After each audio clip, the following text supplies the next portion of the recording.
So this is going to be the base for my engine run stand. A friend of mine saved this from scrap. It's got some really heavy-duty caster wheels on it, heavy-duty frame. I'm not sure what it was being used for before. That's got all this diamond plate. So I already started doing some cutting. I'm just going to go ahead and cut that apparatus off of there, and we're going to build up from there. I went through about 4 of these, by the way. Cut through all the welds. Got this all cut free. I wanted to save it because this is some good plate, so I'm going to end up using parts of this in this build. Now we got a clean base that we can start working on. I guess the next thing we got to do is get some scrap pieces in here, and we got our engine hanging in place. All right, so I got my mock-up engine sitting here in place. I got a bell housing on it because that's how I'm going to mount that to the back of this cart. And one of the things you want to do is make sure that when you're building a cart, your cherry picker here is going to fit in between those caster wheels. That way you have a way of getting it on and off safely. Otherwise you might be going over the front or something like that. Also, I'm going for a deck height of about 42 inches. That's just my regular engine stand is, and that seems like a comfortable work height. I wound up cutting a nice chunk out of this diamond plate. So I made it the width, which was 8 inches, and length, I made it 13 inches. I took another bell housing and I laid it flat on the plate, lining up a straight edge. And then to get my reference of where I need to make holes, I just used some white spray paint and hit that. So that should give me my basic reference marks. So next I'm going to go ahead and drill out these holes. I've done everything right. I got my holes drilled in here. I should be able to bolt that on this bell housing to get a good fitment.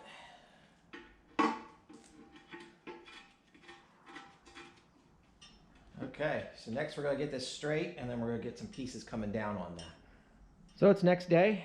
This is how far I got. Got the back bell housing all bolted up here, and I put some rubber bushings in here. Originally I was just going to run some pieces in a V shape, and then I decided not to do that, and I was afraid to have this hard mounted that it might vibrate and shake apart, break a weld, something like that. So I thought it wouldn't hurt to put some pieces of rubber in here. By having this set this way with these bushings, this will give me the option that if I had to run something different that didn't use this bolt pattern on this plate, that I could make a different plate and have this bracket and make the same hole, so that way I can mount any engine to it. So what I'm going to do next is start working on the motor mount area. But one of the things I do want to point out is I do have this sitting level, so I'm pretty happy about that. So I just have some wood blocks under there so I can maintain it that way, and some straps just to keep it from sliding around. But also across the front, I also have it fairly level, so I'm pretty happy with the way I have this set up at this point. All right, Sean, so this is going to be what I made for attaching to the motor mounts. So I'm going to need to make another one. So I have this piece, and I have it marked. So we're going to go ahead and punch and drill that.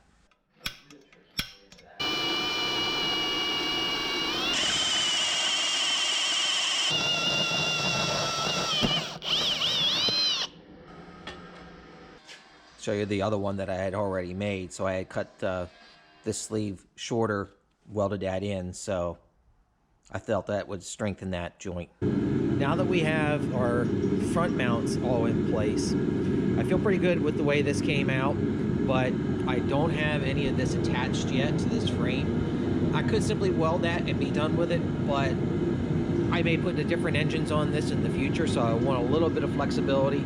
So what I came up with, I'm going to take 2 cuts of this angle bracket, weld these together, then drill holes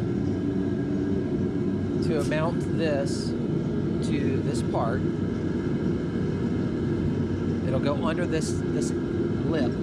It's hard to do this and hold a camera at the same time, but I figure if I bolt that, that will hold it down to this frame. The other thing that I want to do is I'm going to have the battery sitting down in this space, so I'm going to end up making some mounts to put that in place then as well. Here's that piece finished up then. So got it welded together, got my holes drilled, corresponding holes here as well. So this is just, again, going to slip underneath of that I-beam. And I'm going to run my bolts up through. Then if I need to, all I should have to do is loosen these, so I should be able to slide this back and forth for other engines in the future.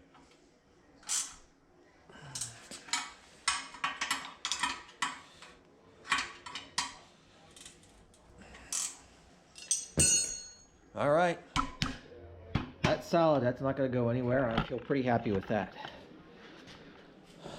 So I think I've got all the mounting done. I still want to make my battery box, and then I think I'm going to start working on radiator next. At this point, I've done everything I can with this open block. So now I want to put a full engine on here so I can test to make sure the headers aren't going to interfere with any of my structure. And as well as, I'm just about ready to finish forming up for the radiator and gas can, battery, and then the gauge set, and then I'm going to try and get an engine running.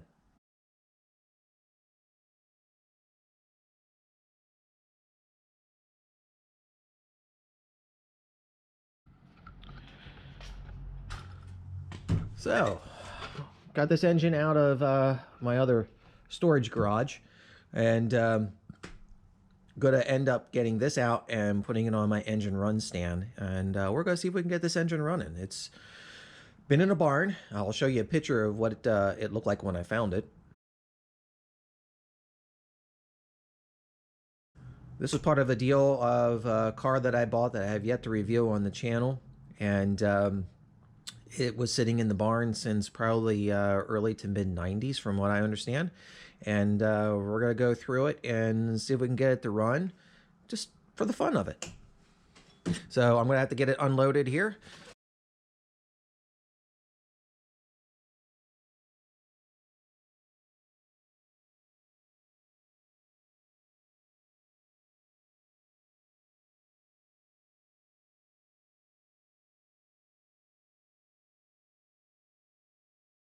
All right, got all the weight down, got this tightened up, both sides.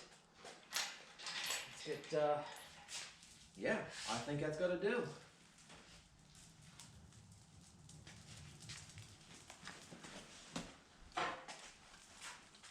Let's stop running into the cardboard I have on the floor.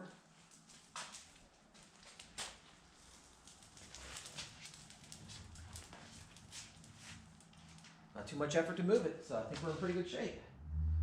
I'll be interested to see if this engine's gonna run.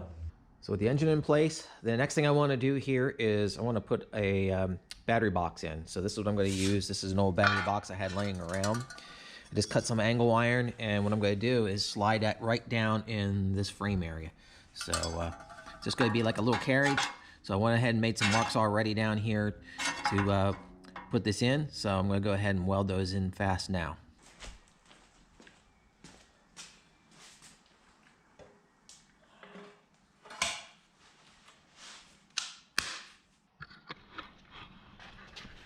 So I've got the battery tray in place, and started working on the starter assembly. So I had this short cable that's going to go on that positive. I put a starter solenoid on here. I thought that might be better, even though the GM starters, you have the solenoid that's attached to the starter. But again, this gives me options for the future for different engines. So by having the solenoid, I think it's just going to make it easier. I have some cable that I just cut. I'm going to have to get some terminals. I don't have any ends, but this will be connected to the opposite side of that solenoid, and then it'll come over here to the starter area. Also, one of the other things I wanted to do is I also attached a ground from the engine to the stand, so that way the engine is grounded. That way I shouldn't have any issues with the starter, because sometimes you might not get a good ground and then you have starter problems, so this will negate that. One of the other things I need to do yet is I still need to make the ground terminal. I'm just simply going to probably weld a bolt to the frame, and then I'll just bolt the cable to that, and that'll ground it to the frame. The other thing I need to do is work on my gauges. So I think I'm going to have some sort of a stand coming up here with a panel so that it can be seen from the front and from one side. So I think I'm going to start working on that then as well. Another closer look at this 327 from the barn. What I want to do here, since I'm still working on getting my engine run stand correct, I want to put some headers on here so that I know where I can chase wires and the like. But I thought I'd give you a glance down inside of these heads before I put any headers on it.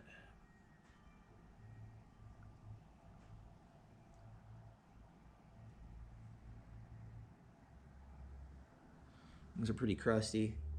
Look like the mice made a little home in, behind the flywheel there, so we'll have to dig that stuff out of it. Lots of dirt on it. I'm sure there's a lot of dirt up inside of there. Now, I had swept this engine off a while back because I was trying to get numbers off of it, so I vacuumed most of the rat droppings off of it. But you can see there's stuff down in the water neck. Lots of buildup laying down in here in the water pump timing area. But pretty crusty, a little dented. But I had unbolted the valve covers before, and it was actually pretty clean inside here. Kind of surprising.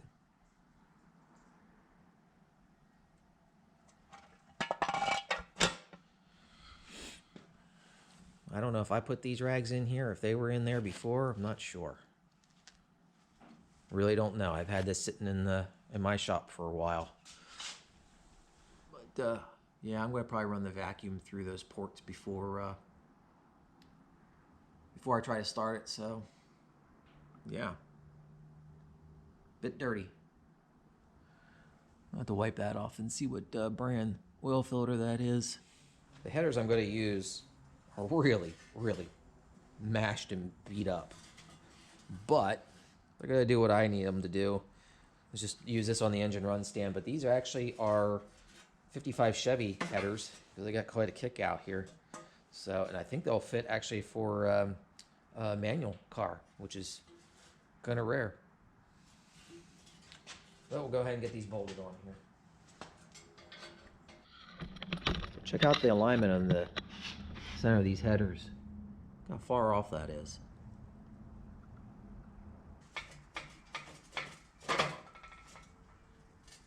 Huh. Should do it.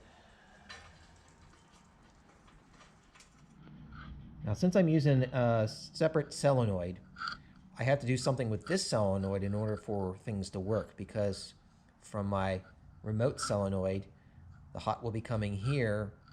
I'm going to need it to hit the switch in order for this to work properly. So what I wound up doing, I didn't have a wire that had an end that was going to be big enough to go over this, so I just took a fender shim and drilled a hole in the end, made a little bend in it so that will slip over, and then when I tighten this down and then put the cable on top, I'm going to have a direct connection. So as soon as I hit the opposite solenoid, it's going to throw the juice, hit the start, run my starter. So it should be good to go. Now we got the starter connections here. Let me move you around.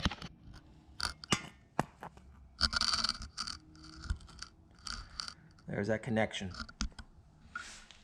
And now here to our solenoid. Okay, so I now have all my wiring connected. Well, that is to the starter. So what I want to do is just do a simple jump just to see if it will run the starter and turn the engine. I'm not ready to actually start this yet, but figure let's see what will happen here.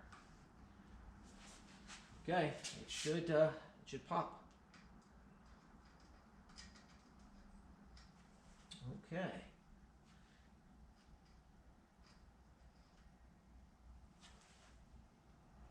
Interesting. That is not doing it. So I have another solenoid that was laying in my cabinet. No idea if it's any good, but at least it's marked which side is supposed to be which. So we'll go give this one here a shot, see what happens. So I replaced the solenoid with one that I tested, it works. So now with it connected, we're gonna see what we can get here.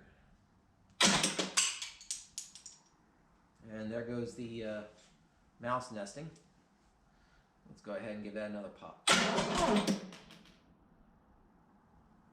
They want a bolt. Huh. Wonder where that came from.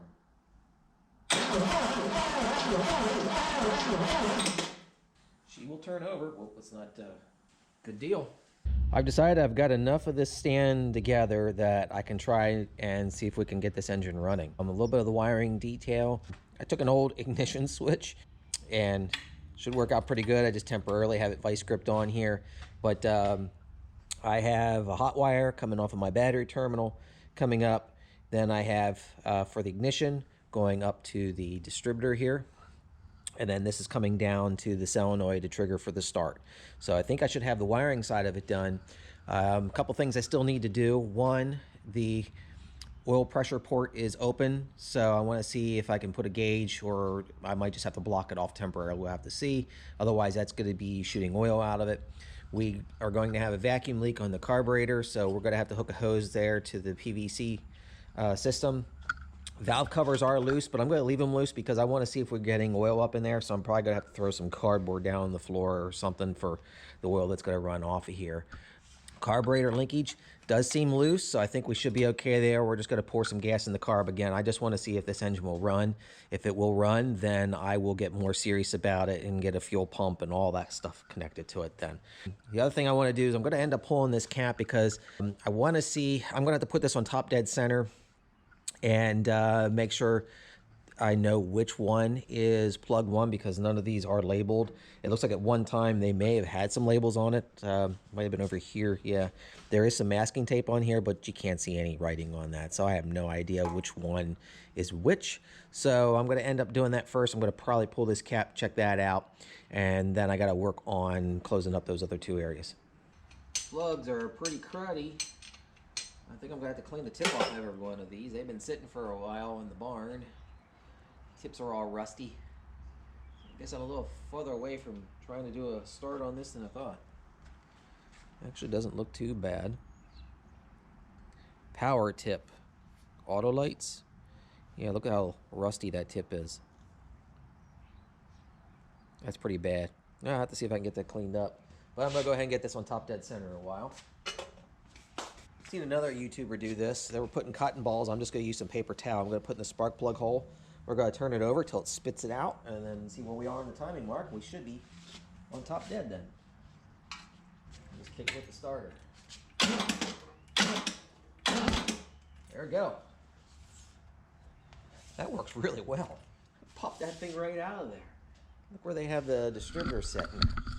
They have number 1 firing all the way over here.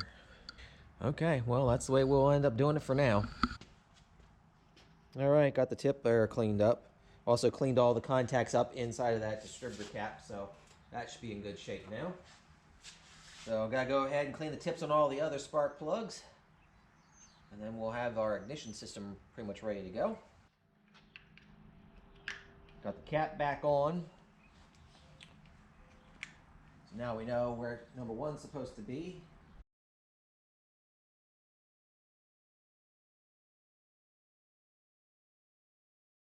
I'm letting this distributor where it was. I already put it on top dead center. Here we go, fire in the hole.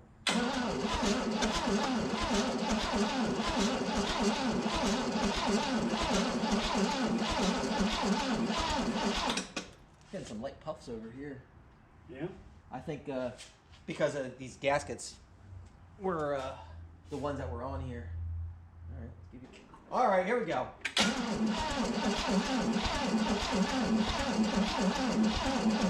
Oh, we got oil pressure. Oh my God, we got almost 60 PSI. What's coming out of it? Insulation. Oh, I guess the mice have been Mice busy. have a nest somewhere and it's pushing it out? Yeah. Somewhere. Where would it be coming? From, oh, the bell housing maybe.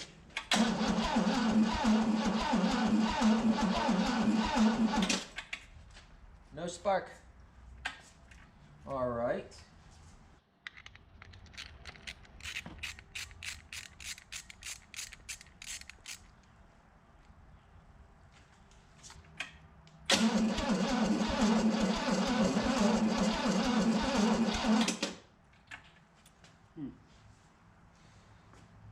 Oh, but I don't know if that was a good module or not. Okay, day 2 on this engine. What I'm going to end up doing is I'm going to swap this whole distributor out. I have another one that I know is good, so I'm just going to do a complete swap, and then we'll see what that'll do. Positive thoughts. Positive thoughts.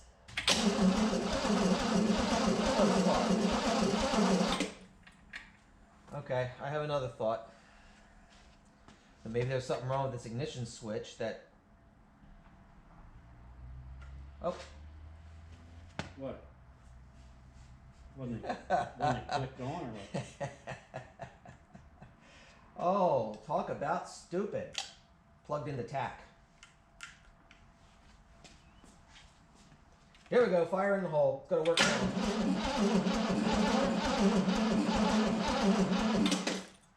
And of course, now we're cranking slow. Yeah, it is a little slow. I don't know if it's going to start at that slow rate. Well, let's see what it'll do. We'll give it one more shot before I throw a battery charger on it.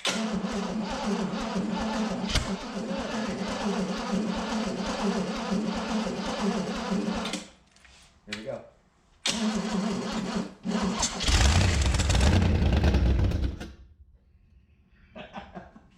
All right, so battery's replaced, so we should be able to be able to turn this a little bit faster now. One more carb cleaner in there. Get my gas ready.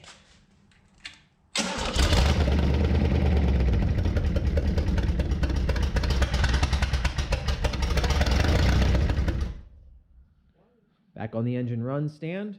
So I'm starting to mock up how my radiator is going to be mounted. These were some pre-made pieces I had laying around. So I'm going to actually cut this support piece out of the way, get the radiator to the height that I want, and then I'll trim these and then re-weld them in. So that'll give some extra support. The other thing I want to end up doing is now there'll be a cross piece that'll be coming across the bottom to support the lower part of the radiator. There'll also be some sort of support at the top with hooks, some sort, to hold in the top of the radiator. But then I'm also going to weld a handlebar on this, and that's going to make it easier for me to be able to steer and drive this thing around to move it in and out of the shop. The radiator choices I have, well, I had this one that was in the barn with the engine, which is pretty rough looking. I like the size. It would be a lot easier to get that one in, but it is really pretty cruddy. I mean, not just outside, but I think it's pretty cruddy inside. Bottom's all mangled up. There's plenty of dirt in there. I just think that is just a problem waiting to happen. I had this other one. I think this was G-Body. I had an 84 Olds Cutlass, and I remember the radiator split on it.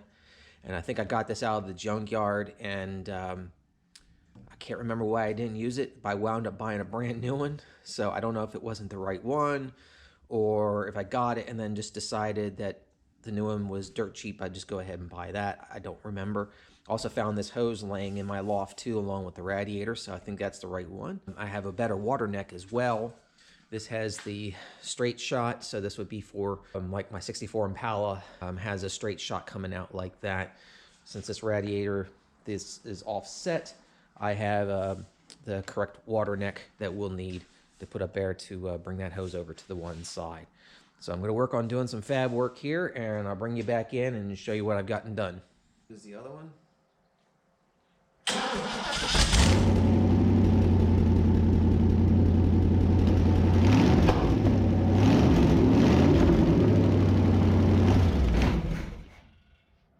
Oh, more responsive.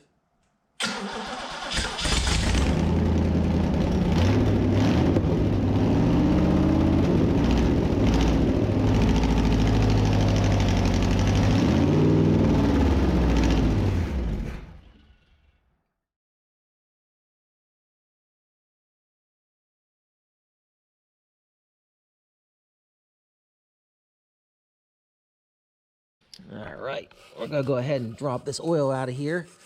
Get some of this dirt out of the way. Not that it's gonna matter, because this oil's gonna be pretty bad as it is, but give us a better look at it. Put a 7/8 on that.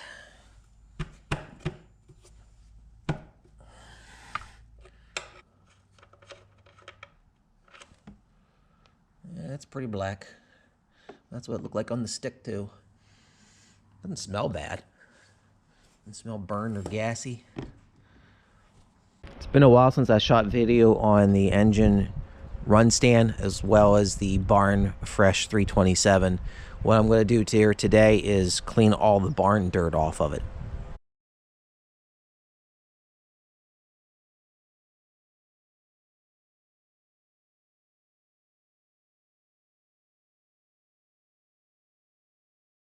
Do a little walk around of the engine run stand and its current configuration. I have a 6-gallon boat tank hooked up with the original fuel pump on this particular model, which I, in the future, can always run electric fuel pump, not an issue.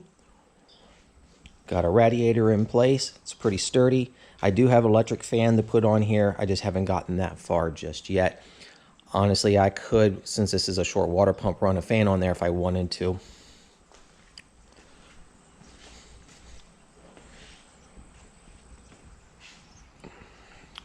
Got all my gauges set up. Basically just put them on a stand. Got everything hooked up. And this old barn 327 actually runs pretty good. We'll go ahead and fire it up.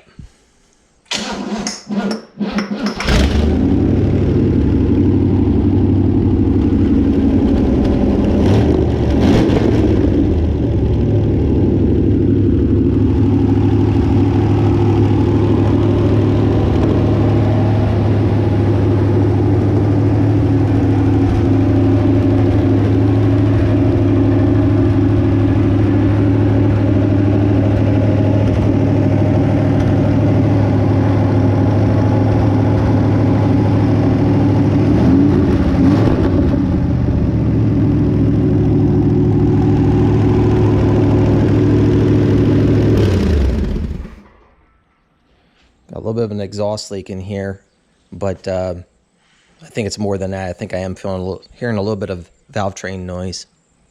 But for an engine that's been sitting since the early 90s in a barn, I think runs pretty darn good.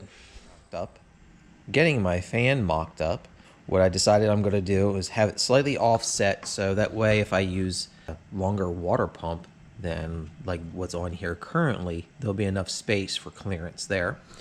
By offsetting that, and because there's only one, I'm going to need some shrouding. So I just made a cardboard template. I'm going to basically make some shrouding like this. So I'm going to need a little bit of steel to do that. And looking around the shop, I've got a nice stack of license plates. If I stack a bunch of those together and lay my template on there, I think I can make this work. Then these other two over here will fill in the opposite side. Of course, I'll still have to pull this fan back off because I'm going to have to cut this material out. So that way when that shroud is on here, it's going to be able to draw air through this space.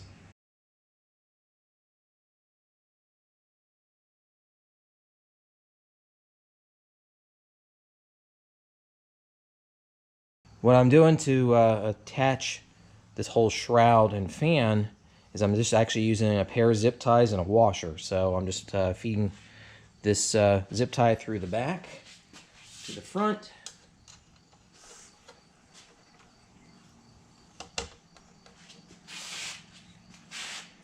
Add a washer. Take another zip tie.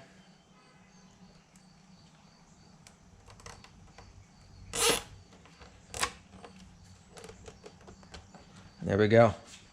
It ain't pretty, but it's secured. I don't think it'll move too bad.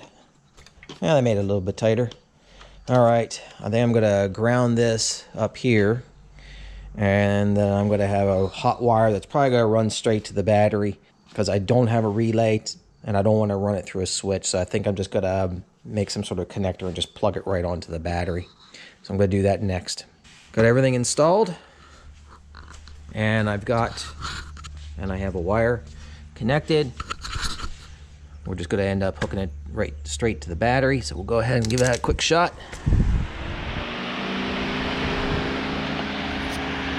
Try a little piece of scrap here. That's good. Let's see if it's got draw on this side. Not much of any. Let's see where it starts to draw. There it's holding some of it. So I've got 3/4 of the radiator. Center's off, awesome. So if that ends up not being good enough, I do have a large blower down there I can always set up in front of this. Let's go ahead and disconnect that. All right. So I think at this point, I will go ahead and fire this unit up for you.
Got a little bit coming out of that overflow.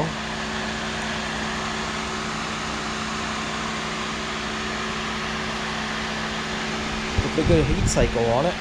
I suspect there's no thermostat in this. Or if there is, it's a pretty small one.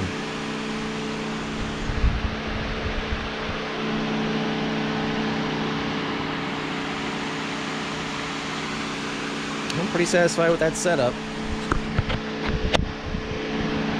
That was half the run I would need to do for breaking in a cam. So it seemed pretty good. So I feel pretty good with that outcome. I think I've got myself a pretty solid engine run stand.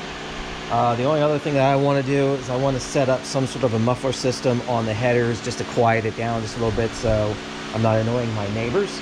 But I was running that for a little while there at a higher RPM, still not high enough for cam break-in. I need to get up to closer to 3,000 RPM.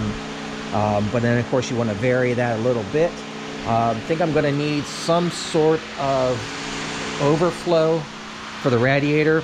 When it was getting up there, it was starting to overflow a little bit, so I'm going to need some sort of a catch can. So that shouldn't be an issue. I can mount something up over in here and just a bottle and let it run in. And that's really just so it doesn't blow it all over the floor. Overall, I'm pretty happy with everything, the way it came out. Yeah, so I'm going to bring on some future engines. I've got another 327 that I bought off a marketplace a few years ago, and it's locked up. I got it for a cheap price, and it was the numbers that I wanted for another project that I just haven't revealed yet. So I might see if I can get that one running. So it might be a will it run video coming up in the future. Also have another engine that I am just reassembling. That one there will be coming up at some point. I'm not going to reveal what that is or where it came from, etc. So I'm going to see about that one. I'm looking at yet another engine on Marketplace. I really have a sickness. I think I'm overdue for an intervention, but hey, makes good content. You folks want to see that? If you're not a subscriber, make sure you hit that subscribe button. If you liked what you saw, give me a thumbs up. Drop a comment. Any other changes you would make on this stand, let me know. I'd love to hear your comments. As always, thanks for watching.